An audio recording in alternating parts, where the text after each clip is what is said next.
नमस्कार साथियों, मैं राजेश कुमार शर्मा एक बार फिर से आप सभी का आपके अपने जेएमडी क्लासेस में स्वागत करता हूं और ये आशा करता हूं कि आप सभी लोग स्वस्थ व प्रसन्न होंगे। तो चलिए दोस्तों, शुरू करते हैं आज की अपनी क्लास। तो आज की क्लास में हम आपको क्लास 12 के लिए जो मैथ सब्जेक्ट है उसके बारे में पढ़ाएंगे और चर्चा करेंगे इसमें प्रश्नावली 5.5 के बारे में। और इससे पहले जो एक्सरसाइजें मैंने 5.2, 3, 4 के बारे में अध्ययन कराया है, तो जिन बच्चों ने वीडियो को नहीं देखा है तो वो हमारे चैनल की प्लेलिस्ट के माध्यम से उसको देख सकते हैं। तो चलिए दोस्तों, सबसे पहले जब हम प्रश्नावली 5.5 की चर्चा करेंगे तो इसमें जो हमारे न्यूमेरिकल हैं वो कुछ लॉग की प्रॉपर्टी के बेस पर हैं। तो सबसे पहले हम जानेंगे कि लॉग की प्रॉपर्टी, मुख्य प्रॉपर्टी हैं वो कौन कौन सी हैं उनके बारे में, और फिर उनका यूज किस प्रकार से होता है, तो अब हम न्यूमेरिकल को सॉल्व करेंगे। तो चलिए सबसे पहले जानते हैं लॉग की प्रॉपर्टी के बारे में। तो चलिए दोस्तों, सबसे पहली प्रॉपर्टी जानते हैं जो कि हमारी लॉग के बेस पे है। अगर यदि हमारे पास में कोई टर्म दे रखा है कि लॉग x इंटू वाई, यानी कि ये जो प्रॉपर्टी है वो हमारी कौन सी है, गुणे वाली प्रॉपर्टी है। तो जब हम इस प्रॉपर्टी को खोलते हैं तो वो हमारा कुछ इस टर्म में आ जाता है, जैसे कि लॉग x के बीच में चिन्ह आता है ऐड का, उसके बाद में लॉग बाई। तो मेरे ख्याल से पहली प्रॉपर्टी आपने समझ ली कि जब लॉग की प्रॉपर्टी के अंतर्गत लॉग x इंटू बाई दे रखा है, यानी गुणे में दे रखा है, तो हम जब इसको लिखते हैं तो अलग अलग टर्म में और ऐड चिन्ह बीच में अप्लाई करते हैं। तो मेरे ख्याल से पहली प्रॉपर्टी आपने समझ ली। अब बढ़ते हैं अगली प्रॉपर्टी की तरफ। तो दोस्तों बढ़ते हैं अगली दूसरी प्रॉपर्टी की तरफ। अगर यदि हमारा लॉग अब की बार में अनुसार के रूप में, यानी कि x बाई अपॉन में दे रखा है, यानी कि x बटे में बाई, अगर इस तरीके से है तो इस प्रॉपर्टी को हम खोलेंगे जिसमें लिखेंगे log x, फिर ऐड की जगह पे चिन्ह आ जाएगा लेस का यानी माइनस का, और उसके बाद में आ जाएगा log बाई। तो मेरे ख्याल से आपने इस प्रॉपर्टी को भी अच्छी प्रकार से समझ लिया होगा। अब बढ़ते हैं अगली प्रॉपर्टी की तरफ। तो नेक्स्ट प्रॉपर्टी देखिए, नेक्स्ट प्रॉपर्टी क्या होगी। अगर यदि हमारे पास में कहीं पे लॉग और यहाँ दे रखा है बाई और बाई की पावर दे रखा है एक्स, तो इस प्रॉपर्टी को लिखने का मेथड यह रहेगा कि जो हमारा एक्स घात वाला दे रखा है वो पहले आ जाता है, यानी एक्स इंटू उसके बाद में लॉग और साथ में क्या आ जाएगा बाई। तो मेरे ख्याल से दोस्तों मैंने जो 3 प्रॉपर्टी बताई हैं उसको अच्छी प्रकार से समझ लिया। अब बढ़ते हैं क्वेश्चनों की तरफ और समझते हैं कि इन प्रॉपर्टीज़ का क्वेश्चनों में किस प्रकार से प्रयोग होगा दोस्तों। तो चलिए दोस्तों बढ़ते हैं अपने क्वेश्चन की तरफ। तो क्वेश्चन नंबर 1 दे रखा है हमारे पास में, इसमें दे रखा है कि log x इंटू में cos 2x इंटू में cos 3x। तो ये हमारा क्या है, क्वेश्चन है। अब क्वेश्चन को किस प्रकार से सॉल्व करेंगे, तो सबसे पहले हम इसको y के इक्वल में लेंगे, जैसा कि y इक्वल में यहाँ से हो जाएगा cos x इंटू में cos 2x, फिर इंटू में cos 3x। तो मेरे ख्याल से इसको आपने टर्म को समझ लिया। सबसे पहले हम क्या करेंगे कि बाई के टर्म में इसको पुट कर लेंगे। उसके बाद में यहाँ लिखेंगे कि टेकिंग लॉग बोथ साइड, मतलब ये कि हम log को दोनों पक्षों में लेंगे। तो मेरे ख्याल से यहाँ तक आपको क्लियर हो गया होगा। अब बढ़ते हैं आगे। तो देखिए लॉग की जो प्रॉपर्टी के अंतर्गत आएगा वो क्या आएगा। तो दोस्तों नेक्स्ट टर्म जो आएगा हमारा वो क्या आएगा कि दोनों पक्षों में जो लॉग लेंगे तो हमारा कुछ मिलेगा कि लॉग और बाई, और फिर इक्वल में जो कंडीशन रहेगी वो कुछ इस तरीके से आ जाएगी कि लॉग और फिर ब्रैकेट में कॉस एक्स इंटू में कॉस 2x इंटू में कॉस 3x। तो कुछ इस प्रकार से हमारा टर्म बन जाएगा।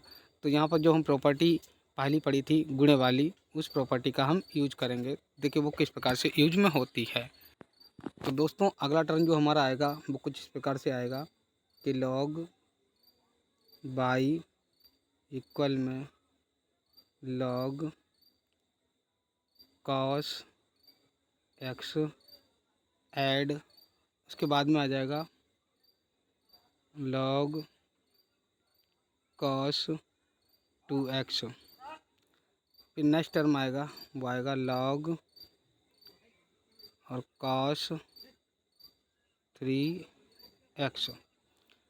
तो दोस्तों ये रहा, उससे अगला जो आपका मतलब प्रॉपर्टी यूज करने के बाद में जो लाइन आनी है वो आएगी। अब हम इसमें क्या करेंगे, डिफरेंशियल कराएंगे, जैसा कि dw/r2x। अब यहाँ पर हमको क्या करना होगा, दोनों पक्षों में डिफरेंशियल लेंगे तो हमारा क्या टर्म आएगा उसके बारे में जानते हैं। तो दोस्तों जो अगला टर्म आएगा वो हमारा कुछ इस तरीके से आएगा कि d/dx और साथ में हो जाएगा लॉग और यहाँ रहेगा बाई, इसके इक्वल में यहाँ रहेगा d/dx। तो हम प्रत्येक पद में अलग से इसको एडजस्ट कर देते हैं, जैसे कि लॉग एक्स, जैसे कि लॉग कॉस एक्स, फिर डिफरेंशियल d/dx और उसके बाद में आएगा लॉग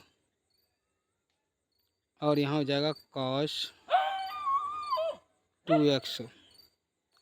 नेक्स्ट टर्म आएगा ऐड d/dx, यहाँ मिल जाएगा लॉग, अब इसके बाद में कॉस 3x। तो मेरे ख्याल से आपने यहाँ तक के इस क्वेश्चन को बढ़िया तरीके से समझ लिया होगा। तो दोस्तों नेक्स्ट टर्म जो आएगा, जो यहाँ पर हमारा d/dx दे रखा था, तो हम सबसे पहले क्या लिखेंगे 1/बाई, और जो हमारा d/dx था तो वो क्या आ जाएगा dy/dx। यानी कि जब हम बात करें कि हमारे पास में जहाँ पर d/dx था और क्या था log बाई था, तो इतने का जब डिफरेंशियल कराते हैं तो हमारा क्या मिलता है 1/बाई मिलेगा, ये वाला टर्म पहले आएगा, और साथ में क्या मिलेगा dy/dx, क्योंकि अगेन इसका करवा दिया जाता है इस वाले टर्म का। जैसा कि अगर कहीं पे हमारा लिखा होता है d/dx और log x, तो इसका जो डिफरेंशियल रहता है वो आता है 1/x। तो इसी प्रकार से जैसे यहाँ पे x था, यहाँ पे क्या था बाई था, तो ये पहले आ गया और बाई का अगेन हो गया, तो dy/dx हो गया। तो मेरे ख्याल से ये आपको क्लियर हो गया होगा यहाँ तक कि ये किस तरीके से टर्म आया है। अब देखिए इसके अलावा जो नेक्स्ट पोर्शन है वो किस प्रकार से हमको करना है, तो उसके बारे में समझते हैं। अब यहाँ पे इक्वल हो जाएगा, सबसे पहले जो हमारा टर्म आ रहा था वो आ रहा था कि d/dx log cos x। तो इसका क्या मिलेगा, इसका मिल जाएगा 1/cos x, और इसका जो d/dx रहेगा d/dx और यहाँ रह जाएगा cos x। कुछ इस तरीके का टर्म बनेगा। ऐसे ही हमको 3 टर्म बनाने हैं, 3 टर्म जो कि आप समझ लीजिए कौन कौन से हैं। ऐड, फिर आएगा 1/, में और यहाँ मिल जाएगा साइन, क्या आना चाहिए कॉस, कॉस और साथ में 2x d/dx, और यहाँ क्या रहना है, यहाँ रहेगा cos 2x। इसके अलावा नेक्स्ट पोर्शन के बारे में बात करेंगे, तो इसमें मिलेगा 1/, में यहाँ पे आ जाएगा cos 3x, फिर d/dx और यहाँ मिल जाएगा cos 3x। तो दोस्तों यहाँ तक आपको अच्छी प्रकार से समझ में आ गया होगा। अब जो नेक्स्ट पोर्शन आना है वो क्या और किस प्रकार से पोर्शन आना है, जैसे कि जब हम यदि इसका करवाएंगे d/dx तो इसका मिलेगा माइनस का साइन x, और इसका जब करवाएंगे तो इसका भी मिलेगा माइनस का साइन 2x, और साथ में 2 का अगेन करवाएंगे। इसी प्रकार से इसका भी मिलेगा माइनस का साइन 3x और 3 का अगेन करवाएंगे। तो बढ़ते हैं आगे और समझते हैं कि कौन सा पोर्शन किस प्रकार से आना है। तो दोस्तों समझिए, जैसे कि जो अगला पोर्शन आना था वो हमारा क्या आएगा माइनस का साइन x, उसके बाद में ऐड का चिन्ह, और जो हमारा आ रहा था 1/, में cos 2x। तो इसका जो अगला पोर्शन आएगा वो आएगा माइनस का साइन 2x और साथ में क्या आएगा 2 आएगा। इसके बाद में ऐड 1/, में cos 3x और यहाँ पे आएगा माइनस का साइन 3x और साथ में क्या मिलेगा 3 मिलेगा। तो कुल मिलाकर के हमें इनको एडजस्ट करके लिखने के रह गया है केवल, और हम यहाँ पे पहुँच चुके हैं। अब यहाँ पे कौन सा फार्मूला लगा तो उसके बारे में भी आपको चर्चा कर देते हैं। जैसा कि आप लोग जानते हैं कि अगर यदि कहीं d/dx लिखा होता है और यदि हमारा cos x है तो इसका हो जाता है माइनस का साइन x। जब डिफ्रेंशियल कराएंगे तब हमारा ये वाला संबंध इसमें लग जाता है। वही संबंध हमने हर जगह अप्लाई कर दिया है। अब पहुँचते हैं इसके फाइनल आंसर की तरफ और बताते हैं आपको कि इसका फाइनल आंसर क्या आएगा। तो देखिए यहाँ से जब हमारा साइन और कॉस मिलेगा तो क्या बनेगा 10 बनेगा। यहाँ से साइन 2x और साथ में कॉस 2x मिलेगा तो क्या बन जाएगा 10 2x बन जाएगा, साथ में 2 आ जाएगा। ऐसे ही इसके लिए बनेगा तो 10 3x और साथ में क्या मिलेगा 3 पहले आ जाएगा। तो बढ़ते हैं अगले स्टेप की तरफ। तो दोस्तों नेक्स्ट स्टेप आएगा जो कि हमारा कुछ इस तरीके से रहेगा, साइन बटे में कॉस, यानी कि माइनस के चिन्ह के साथ में क्या मिलेगा 10x। इसके बाद में नेक्स्ट स्टेप आएगा 2 पहले आ जाएगा, उसके बाद में 10 और 2x। नेक्स्ट स्टेप आएगा 3 और साथ में 10 3x। तो मेरे ख्याल से यहाँ तक आपको क्लियर हो गया होगा। अब देखिए नेक्स्ट स्टेप क्या आएगा dy/dx, जिसमें ये जो y है वो इधर मल्टीप्लाई में आ जाएगा, यानी कि मल्टीप्लाई लेके आ दिया हमने। माइनस का 10x माइनस का 10 2x माइनस का 3 10 और 3x। तो मेरे ख्याल से यहाँ तक आपको क्लियर हो गया होगा। अब यहाँ पे y का जो वैल्यूएशन है, जो कि हमने पहले से सबसे पहले जो क्वेश्चन को सॉल्व किया था, तो y इक्वल में लिखा था कि y इक्वल में cos x इंटू में cos 2x इंटू में cos 3x। तो इसमें हम वो वैल्यूएशन को पुट कर देते हैं जैसे कि फाइनल आंसर की तरफ हम पहुँच सकें।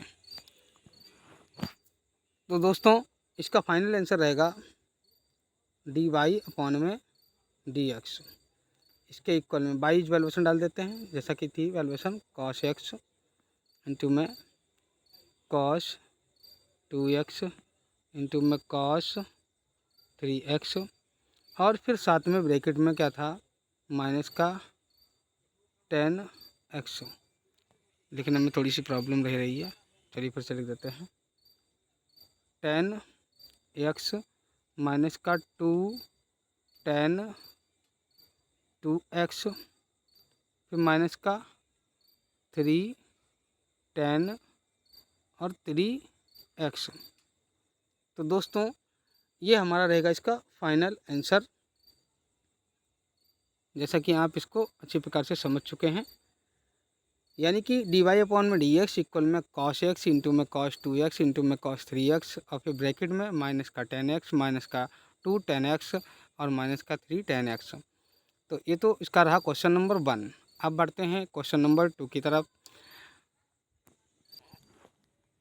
तो दोस्तों क्वेश्चन नंबर 2 हमारा कुछ इस प्रकार से है, तो इसको भी हम y के टर्म में मान लेंगे, यानी y इक्वल में। अब यहाँ पर जब बात की जाती है कि अंडर रूट में है तो अंडर रूट में किस प्रकार से लिखेंगे, तो हम अंडर रूट में जैसा दे रखा है उसी प्रकार से लिख लेते हैं, यानी कि अंडर रूट और यहाँ हो जाएगा x माइनस का 1, यहाँ हो जाएगा x माइनस का 2 और यहाँ हो जाएगा x माइनस का 3 और साथ में यहाँ हो जाएगा x माइनस का 4 और x माइनस का 5। तो ये हमने क्वेश्चन के इक्वल में पुट कर लिया, जो क्वेश्चन था तो y इक्वल में हमने इसके टर्म को पुट कर लिया। अब हम यहाँ पे लिखेंगे टेकिंग लॉग बोथ साइड।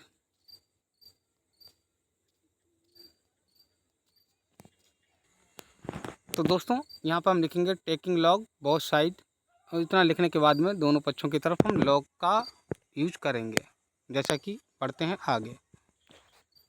तो दोस्तों हमारा टर्म आएगा कि लॉग y इक्वल में, उसके बाद में हम लॉग लिखते हैं, और साथ में आप जानते हैं कि अगर यदि अंडर रूट x लिखा होता है तो उसको लिख देते हैं हम x की पावर 1/2। तो इस टर्म के बारे में आप लोग जानते होंगे। तो उसी प्रकार से हम क्या करते हैं कि यहाँ पर x माइनस का 1 और यहाँ x माइनस का 2 और यहाँ पे हो जाएगा x माइनस का 3, x माइनस का 4 और साथ में x माइनस का 5। अब इस पूरे की पावर 1/2 कर देते हैं। तो ये मेरे ख्याल से टर्म आपने समझ लिया होगा। अब यहाँ पर लॉग की जो प्रॉपर्टी हमने थर्ड वाली समझाई थी वो यहाँ पर लागू हो रही है, जिसमें जो पावर दे रखी है वो पहले आ जाएगी। जैसा कि समझ लीजिए, यहाँ पे लॉग बाई इक्वल में पहले आ जाएगा 1/2। क्या आना है? 1/2। इसके बाद में लॉग और पूरा टर्म लिख देंगे, जैसा कि x माइनस का 1, x माइनस का 2 और अपॉन में आएगा x माइनस का 3, यहाँ आ जाएगा x माइनस का 4, यहाँ आ जाएगा x माइनस का 5। क्वेश्चन थोड़ा सा लॉन्ग है दोस्तों, कोई बात नहीं। अब यहाँ तक टर्म बनाने के बाद में फिर हम इसमें अंदर जो प्रॉपर्टी यूज करेंगे, तो सबसे पहले ऊपर जो प्रॉपर्टी लगेगी वो ऐड वाली लगेगी और नीचे जो प्रॉपर्टी लगेगी तो वो लेस वाली लगेगी, जैसा कि पढ़ते हैं आगे। तो चलिए दोस्तों समझते हैं आगे। अब इसमें क्या करना है कि लॉग को सही से कर देते हैं, यानी कि लॉग और फिर हमारा टर्म रहेगा बाई। यहाँ पे आ रहा था 1/2। तो लॉग की प्रॉपर्टी के अंतर्गत हम जो चीज़ें टर्म लाना चाहते हैं उसको समझते हैं। तो सबसे पहले लॉग जो ऊपर वाले पोर्शन थे उनमें क्या लगेगा, x माइनस का 1 और यहाँ हो जाएगा ऐड, यानी कि ऐड वाली प्रॉपर्टी लगाएगी। फिर यहाँ पे हो जाएगा लॉग और उसके बाद में क्या आएगा, यहाँ पे आएगा x माइनस का 2। उसके बाद में जो अपॉन वाली प्रॉपर्टी है उसका यूज करेंगे, जिसमें आएगा लॉग, यहाँ x माइनस का 3, फिर उसके बाद में माइनस का चिन्ह, फिर से लॉग और यहाँ आ जाएगा x माइनस का 4 और लास्ट में एक और बचा है, वो क्या है, माइनस का लॉग x माइनस का 5। तो यहाँ पर इस प्रकार से ये प्रॉपर्टी हमारी यूज हो जाएगी। अब जानते हैं आप इसमें अब हमें क्या करना रह गया। अब हम यहाँ से जो टर्म बनाएंगे वो हमारा टर्म बनेगा, यानी कि जब लॉग 1 माइनस का x है तो ये इससे अपॉन में ले आएंगे, इसका कराएंगे तो 1 मिलेगा, फिर इसका कराएंगे फिर 1 मिलेगा, यानी हर जगह हमको 1 प्राप्त हो जाएगा। तो हम बढ़ते हैं इसके अगले स्टेप की तरफ। तो इससे पहले हम आपको बता देते हैं कि अब हमें करना क्या रह गया। हम यहाँ लिखेंगे कि dWr2x यानी differential with respect to x। तो हम इसका डिफरेंशियल कराते हैं और बढ़ते हैं अगले स्टेप की तरफ। जो अगला टर्म आएगा वो क्या आएगा, वो आएगा d/dx और साथ में क्या रहेगा, लॉग हमारा बाई इसके इक्वल में 1/2 तो हमारा पहले से था। अब डिफरेंशियल हम जो है अंदर सभी में भेज देते हैं, जैसे कि d/dx और यहाँ हो जाएगा लॉग और यहाँ x माइनस का 1, फिर ऐड का चिन्ह d/dx और यहाँ हो जाएगा लॉग x माइनस का 2।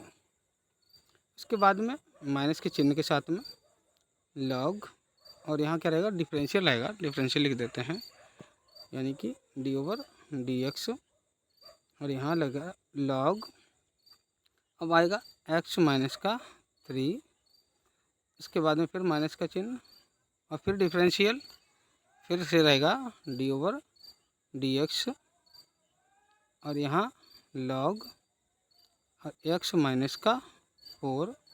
लास्ट स्टेप हमारा कुछ इसी प्रकार से आएगा, d/dx और यहाँ रहेगा लॉग और x माइनस का 5। तो मेरे ख्याल से ये चीज़ आपने अच्छी प्रकार से समझ ली होगी। अब देखिए इसमें करना क्या रहेगा। अब हम डिफरेंशियल कराएंगे और इसके अगले टर्म की तरफ पहुँचेंगे। तो यहाँ पर जो संबंध लगेगा लॉग वाला, यानी कि d/dx, अगर यदि लॉग x होता है तो उसका क्या मिल जाता है, 1/x मिल जाता है। तो उसी प्रकार से इसमें किया जाएगा। तो बढ़ते हैं इसके अगले स्टेप की तरफ। तो दोस्तों अगला स्टेप इसका रहेगा, जिसमें आएगा हमारे पास में 1/y, जैसा कि हम पीछे करवा चुके हैं, और dy/dx उसके इक्वल में 1/2 तो हमारा पहले से चल रहा था। अब ब्रैकेट में जब हमारे पास में कंडीशन आती तो जो ब्रैकेट की कंडीशन रहेगी वो क्या रहेगी कि वहाँ पे संबंध लगाएंगे तो 1 में और हमको मिलेगा x माइनस का 1। अगर कुछ प्रॉब्लम है तो थोड़ा सा लिखने में प्रॉब्लम हो रही होगी, आप समझने का प्रयास करिए। x माइनस का 1, फिर ऐड का चिन्ह रहेगा और 1 में x प्लस का माइनस का 2, उसके बाद में चिन्ह आएगा माइनस का 1 में x माइनस का 3, फिर बाद में माइनस का चिन्ह और 1 में x माइनस का 4 और लास्ट स्टेप रहेगा माइनस का यानी x माइनस का 5। तो ये कुछ इस तरीके का स्टेप आएगा हमारा जब हम डिफरेंशियल करवा देंगे तब। अब अगर बात करें कि आगे पोर्शन क्या रह गया, तो यहाँ से जो बाई है वो बाई टर्म को यहाँ लेकर के आएंगे और बाकी सेम कंडीशन का रहेगा। तो जो हम बाई टर्म आएगा तो हम सीधे क्या कर देते हैं, इसकी वैल्यूएशन को ही डाल देते हैं। तो बाई टर्म के लिए वैल्यूएशन में सीधे देखिए आपको क्या मिलना है, जिससे हम आंसर की तरफ बढ़ जाएंगे। dy/dx। अब यहाँ से ये जो 1/2 है तो इसको हम 1/2 लिख देते हैं और साथ में जो हमारा वैल्यूएशन हमने माना था y के इक्वल में वो टर्म लिख देते हैं, जिसमें था x माइनस का 1 और यहाँ x माइनस का 2, x माइनस का 3, x माइनस का 4 और साथ में x माइनस का 5। इस टर्म के आने के बाद में अगर बात करें दोस्तों, तो इसको आंसर के लिए इसमें थोड़ी सी जगह कम पड़ रही है तो मैं आपको बता देता हूँ। गुणे में जब अगला टर्म आएगा वो क्या टर्म आएगा, वो टर्म आप इसको एडजस्ट करेंगे, इस वाले टर्म को एडजस्ट कर देंगे। यानी कि यहाँ से और यहाँ तक, यानी पहले ये स्टेप आएगा पूरा और फिर बाद में ये स्टेप सब आ जाएगा। यही हमारा क्या हो जाएगा, आंसर हो जाएगा दोस्तों। तो मेरे ख्याल से ये क्वेश्चन को आपने बढ़िया तरीके से समझ लिया है और इसी के साथ आज की क्लास को यहीं पर समाप्त करते हैं और मिलते हैं नेक्स्ट क्लास में।